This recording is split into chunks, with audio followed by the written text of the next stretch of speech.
Don't be like the people who do the wrong thing, they feel bad, and they feel bad and say, how can I remember Allah now? I'm such a scum, I did this bad thing, I shouldn't be remembering Allah now.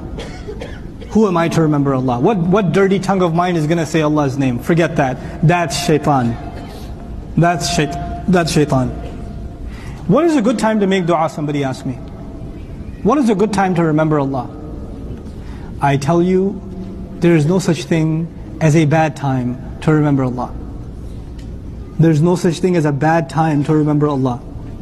That question itself is invalid, as though the remembrance of Allah is limited to a time. Allah says, أُجِيبُ دَعْوَةَ الدَّاعِ إِذَا دَعَانِ فَلَمْ يَذْكُرَ الْأَوْقَاتِ الْمُعَيَّنَةِ وَالسَّاعَاتِ الْخَاصَّةِ. He didn't mention any special times. He just said, I will respond to your dua whenever you make dua. It's on your schedule, not mine. He put it on us, not on him. Especially the people of ihsan. Allah says, you want to be people of ihsan? Here's the ayah.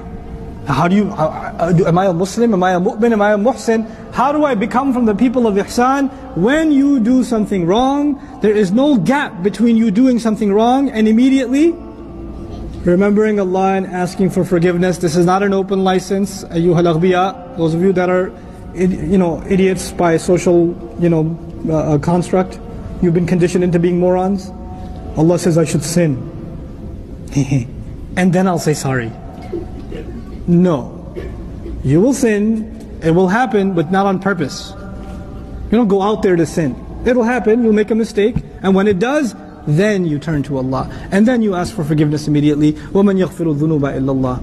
Last example, and I'm done inshallah. With this ayah we'll stop. We'll come back and do ayah number 22 of Surah An-Nisa.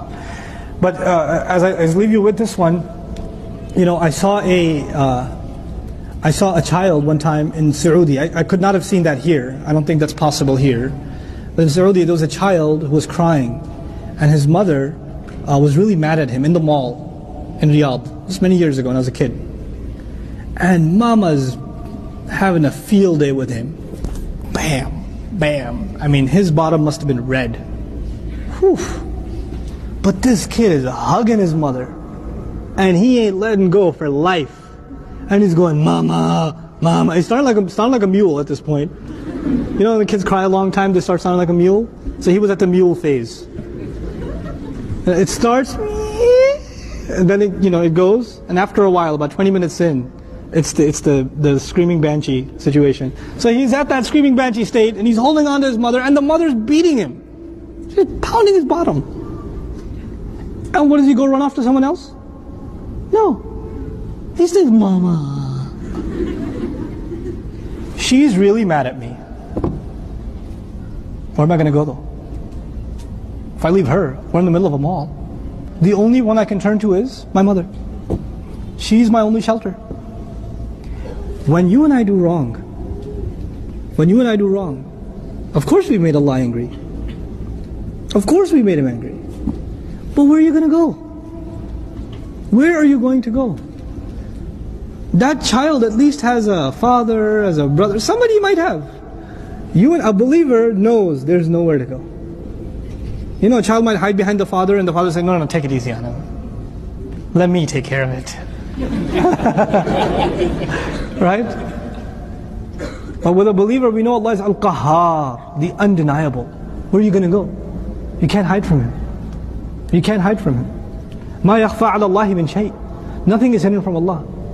You can't go anywhere.